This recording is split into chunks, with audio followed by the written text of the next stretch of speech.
Hola desconocidos, mi nombre es Gabriel.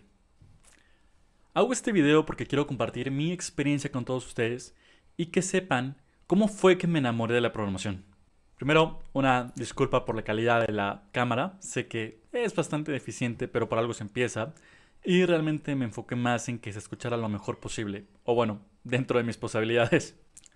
Mi historia con la programación es un tanto curiosa. Y más que nada porque en realidad yo no conocí a la programación hasta que no cumplí los 18 años. Cuando estaba en secundaria y tendría aproximadamente unos 14, 15 años probablemente, me gustaba mucho el diseño audiovisual. De hecho aún me gusta. Me gustaba editar videos, me gustaba editar imágenes y hacer uno que otro dibujo. Entonces, para ese entonces yo me consideraba una persona bastante creativa. En una clase nos preguntaron que qué queríamos ser de grandes y yo contesté que me gustaría ser diseñador gráfico. Entonces el profesor me pidió que le hiciera un logo de no sé qué cosa. Yo lo intenté y fracasé muchísimo, no logré hacer nada. Y me sentí frustrado y dije, esto es más complicado de lo que yo pensaba. Porque claro, o sea, podía dibujarlo más o menos, tenía una idea de cómo hacerlo en papel. Pero cuando lo quise pasar a computadora era bastante más complicado de lo que yo había imaginado. Sin embargo, como que esa espinita del diseño, pues no se me fue. Después pasé a preparatoria y me metí al taller de teatro. También estuve en un taller de cine. El punto es que esta parte como de creatividad siempre la tuve, pero me di cuenta que era algo bastante complicado de desarrollar porque necesitas mucho tiempo, mucha paciencia y estar haciéndolo ahí todo el tiempo, todos los días. Ya sea pintar, tocar un instrumento o hacer todas estas actividades artísticas necesitan mucho tiempo y que realmente ames lo que estás haciendo. Y sin embargo yo no me sentía muy bueno. Era algo que me gustaba, pero era más como hobby. Nunca sentí que lo fuera a hacer como por necesidad o porque realmente me fue a enamorar. Simplemente decía, ok, dibujar está padre, está entretenido, escribir es algo que hacía bastante en preparatoria y pues me gustaba el teatro y la actuación. En realidad me gustaba más dirigir, pero pues eso lo experimenté hasta después cuando estuve en cine. A todo esto estaba como en esa etapa de descubrimiento de qué cosas me gustan o qué cosas me llaman la atención en la preparatoria. Fue hasta quinto, sexto semestre de preparatoria que llevé una materia vi un programa de computadora llamado Fluid Sim, hecho por Festo, que básicamente es para hacer simulaciones de movimientos de pistones, entre muchas cosas. Pero lo importante es que ya tenías como una lógica secuencial de quieres mover un pistón, pero antes de eso tienes que tener un sensor que active cierta cosa y etcétera, ¿no? El punto es que yo lo veía como un juego, ¿no? Como qué proceso seguir para pasar de un punto A un punto B, moviendo cajitas y demás. Aparte que el programa es bastante bueno, me gustó muchísimo y yo lo veía como un reto para mí. Sin embargo, nada de esto lo puedo considerar como realmente programación. Cuando tenía aproximadamente 16, 17 años, yo quería hacer un videojuego, pero obviamente no tenía ni idea de programación ni de lo complicado que es hacer un videojuego. Pensar en que no solamente tienes que saber programar, sino que tienes que preocuparte en el diseño, en los gráficos, en la historia, en la jugabilidad. Tienes que pensar en muchísimas cosas, pero yo jugaba mucho Zelda y realmente quería hacer básicamente una copia y pega de los juegos de Zelda. Y supongo que varios de nosotros empezamos con esa idea de que estamos jugando un juego que nos encanta y igual se ve sencillo y pensamos que no sería tan complicado hacer uno de estos juegos. Para ese entonces yo estaba jugando Zelda Oracle of Seasons de Game Boy Color y es un juego relativamente sencillo. Está en 2D y es pues muy viejo. Pero a mí me encantaba y realmente sentía que yo podía hacer eso. Entonces busqué programas de computadora que me permitieran crear videojuegos sin tener que programar. Entre las muchas cosas que investigué, llegué a un programa llamado RPG Maker y me encantó, sinceramente. Empecé a hacer un videojuego, no estaba programando, se centraba más en el desarrollo del juego, la historia, los personajes, etcétera. Me gustaba muchísimo y ahí fue como mi primer acercamiento a la programación. Esto realmente ya lo considero una programación porque ya tenías el uso de variables. Para ese momento yo ni siquiera sabía que era una variable o que era un espacio de memoria, no me lo imaginaba, pero yo ya era consciente de que si tú hacías una acción, podías guardar en un lugar de memoria esa acción para después no tener que preguntar otra vez si ya la habías hecho.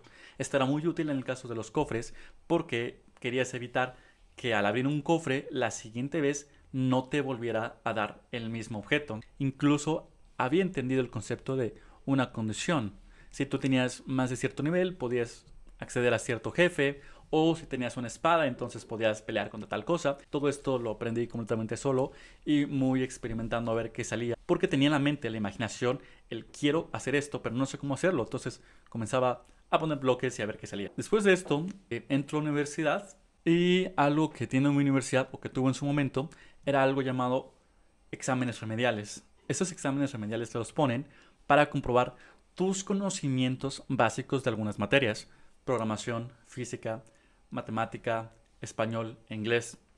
Si pasabas estos exámenes remediales es porque tenías el conocimiento mínimo para poder llevar la clase de matemáticas 1, español 1, etc. El caso es que presento mi remedial de programación y saco 67 puntos. El mínimo para pasarlo era de 70. Y yo de, ok, pues está morado, ¿no? Casi apruebo, entre comillas, un examen de programación cuando yo jamás he programado. Y justamente dio una oportunidad de volver a hacer un examen como 2 semanas después para ver si esta vez lo pasaba. El punto es que pues me preparo un poquito más porque ya había visto cómo la estructura del examen. Ya había visto en el examen diagramas de flujo. Yo jamás en mi vida había visto un diagrama de flujo, pero en el examen lo veo y veo como memoria, variables, etcétera. Y digo, ok, está interesante. Me preparo un poquito más ya como conociendo qué clase de preguntas iban a venir en el examen. Y la segunda vez que presento el examen, lo paso con 70, o sea, con lo mínimo para poder pasar. Me preguntan, oye, ¿realmente quieres llevar programación 1 o quieres entrar a remedial de programación? Porque pues tenía mucho sentido que estando como al límite inferior de poder pasar la materia, me preguntaran si quería entrar de todos modos a remedial. Sin embargo, yo no quería estar atrasado con mis materias porque pues no me había ido muy bien en remedial de inglés ni tampoco en el de física. Entonces no quería tener más materias atrasadas. Y dije, no, yo pensé en, ok, si pasaste un examen de programación sin jamás haber programado, pues puede ser un buen indicio. Claro, ya había pseudo programado, pero yo no había entendido que eso era programación.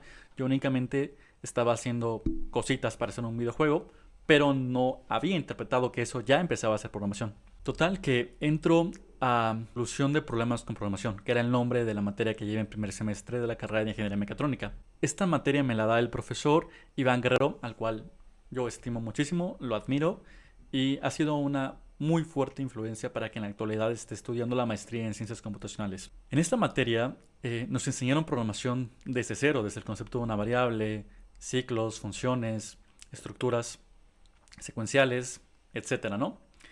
Empezamos a programar en C Sharp y fue muy muy padre porque entonces la ventaja de empezar en ese tipo de lenguajes es que te da una mejor noción de tipos de dato, cuánta memoria se requiere para cada tipo de dato, cómo construir arreglos de una forma. En esa materia me acuerdo que una de las primeras tareas de programación de verdad, porque antes habíamos visto como algoritmos, ¿no? Y nos habían dicho, es un algoritmo para hacerte un sándwich, haz un algoritmo para ir a la escuela, etcétera, ¿no? Como explicar los pasos, estructurarlo, y decir por qué este va antes que otro, etcétera.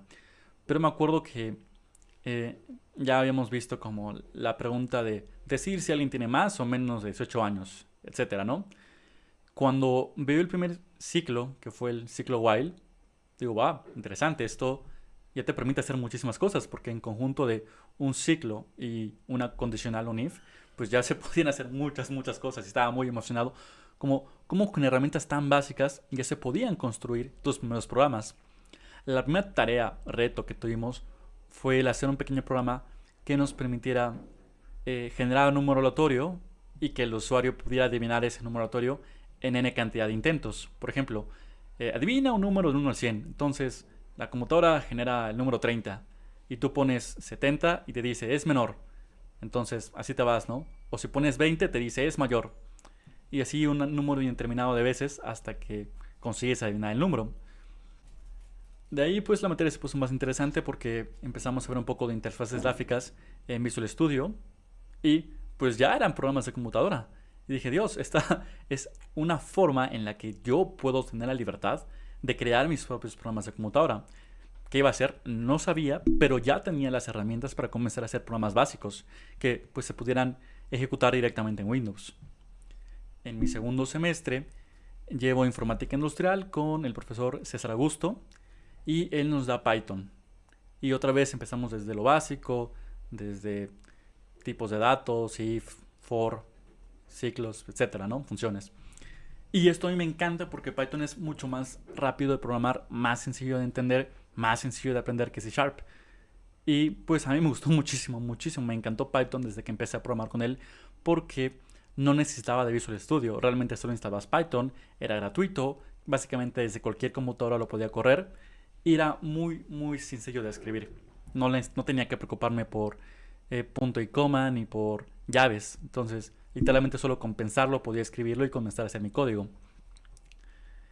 El proyecto final de dicha materia ocupamos una Raspberry Pi, le conectamos unos botones, unos LEDs, hicimos un juego entre unos amigos y yo, que es Mastermind.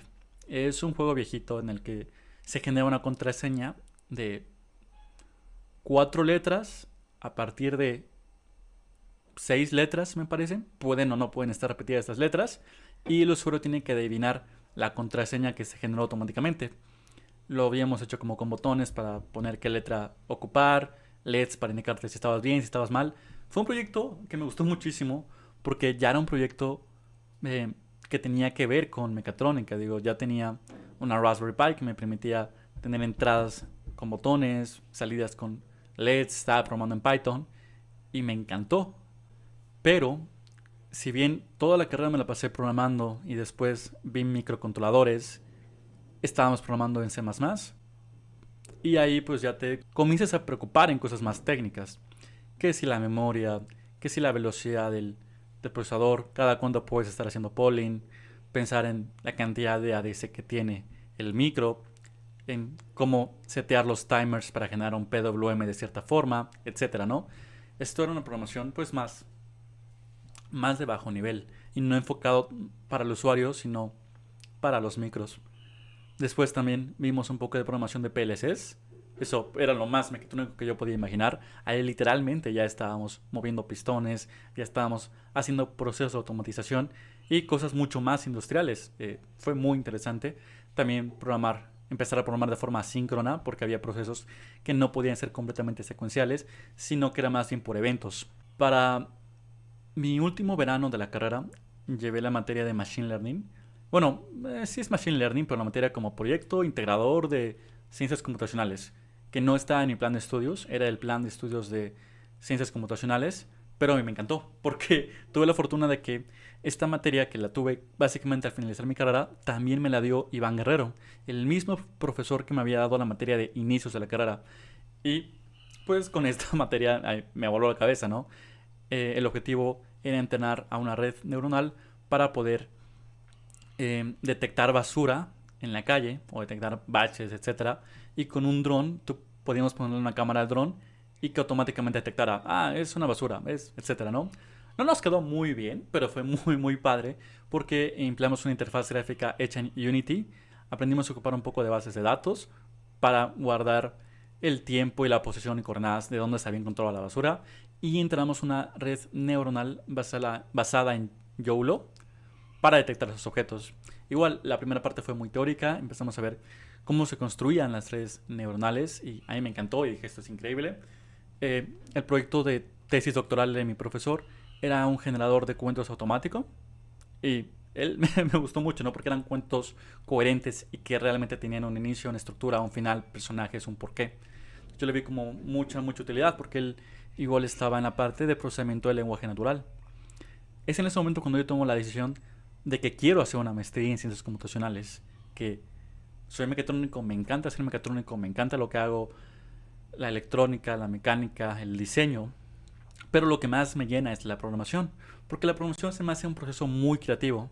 Es cierto que cuando estamos programando pensamos que es muy lógico, que puede ser como muy cerrado, y si bien hay mejores soluciones que otras, ya después cuando te metes más a profundidad tienes que estar pensando en el costo algorítmico, ¿no? Cuánta memoria va a ocupar, en cuánto espacio se va a ejecutar, el tiempo que le va a tomar, etcétera. Si lo puedes optimizar ocupando varios núcleos, puedes pensar en muchas cosas, pero al menos al inicio es mucho de imaginar cómo vas a resolver el problema, cuáles son la serie de pasos y cómo vas a cumplir esos pasos. Entonces a mí me encantó porque yo podía realmente liberar mi creatividad y mi potencial en la programación. Básicamente compensarlo, podía comenzar a hacer juegos que programaban ahorcado y demás. Mi proyecto final de carrera fue completamente orientado a la programación, pero también tenía filtros digitales de imagen para la detección de objetos, electrónica y mecánica y robótica. Voy a ver si encuentro un video y lo pongo aquí para que vean en qué consistió mi proyecto final de carrera. Fue muy interesante porque creamos una pluma, la diseñamos desde incluso la parte electrónica, era una pluma de colores. Picabas un botón y cada botón tenía un color diferente. Podías cambiar la intensidad del color y cuando tú movías la pluma en una caja que hicimos, una cámara podía detectar la pluma y cuando tú comenzabas a mover la pluma, entonces un robot con topología SCARA comenzaba a replicar los movimientos. Fue un proyecto muy interesante. Le metimos muchos filtros, mucha programación, fue lo que más le hicimos, pero también tuvimos diseño mecánico, diseñar la pluma, diseñar la caja, hacer el PCB, mandarlo a hacer a China. Fue un proceso muy padre. Fue un proyecto que me asesoró uno de mis profesores que más estimo en la carrera, igual que consigo un amigo, Israel Cayetano. Entonces fue un proceso de crecimiento y darme cuenta que la programación es lo que más me gustaba. Y es cuando tomo... Y pues en todo este momento comienzo a hacer mis papeles para entrar a la maestría y tengo una beca del 100%. Y estoy feliz de actualmente estar cursando pues ya 2 semestres en la maestría de ciencias computacionales. Me faltan otros 2 y pues es una historia, ¿no? Muchas cosas se han aprendido en la actualidad. Me siento bastante feliz por las decisiones que he tomado. No todas han sido buenas, pero al menos en esta me siento entusiasmado de lo que estoy haciendo. Ahorita mi tema de tesis en maestría es procesamiento del lenguaje natural para la detección de xenofobia en redes sociales de una forma explicable, para entender qué es la xenofobia y por qué se clasifica de cierta manera. Porque bien, es relativamente fácil entrenar un modelo de machine learning para que te clasifique si algo es xenofobia, si algo no es xenofobia, pero lo complicado es que te dé insights, que te dé una explicación de por qué es xenofobia. Si te gustaría que contara un poco sobre este tema de mi tesis, me encantaría escucharlo acá abajo. Igual hago todos estos videos porque pronto empezaré a hacer cursos de programación en Python, pero antes de estos cursos me encantaría que pues tú conozcas un poquito a la persona que hay detrás de los cursos para que puedas empatizar conmigo y juntos tengamos esta conexión que es muy sencillo perder cuando nosotros compramos un curso en línea. Lo malo de estos cursos en línea es que realmente estás alejado de la persona que te está hablando detrás de la cámara. Este curso no está enfocado para ti, está enfocado para que se consuman varias personas. Y realmente a veces es complicado llegar a empatizar y vemos estos cursos o estos videos únicamente como videos para buscar información específica. Realmente estamos convirtiendo a las personas detrás de los videos en un mero diccionario. En cómo se hace un for en Python, vemos un video y realmente no nos importa si estamos aprendiendo o no estamos aprendiendo, simplemente queremos la implementación rápida. Igual, es muy sencillo buscar una duda en Stack Overflow y no leer todo el hilo y no pensar que hay personas que se están tomando el tiempo en ayudar y en responder. A veces simplemente vamos, bajamos, vemos lo que estamos buscando, comimos, pegamos y se acabó. Y quizás ni siquiera estamos razonando lo que estamos copiando. Y eso está muy mal, porque luego el hilo tiene muchísima ayuda y puedes aprender muchas más cosas que simplemente copiar y pegar. Claro, con eso ya resolviste el problema que estabas pensando, pero quizás si lo vuelves a tener no vas a poder resolverlo porque no entendiste cómo lo estás haciendo.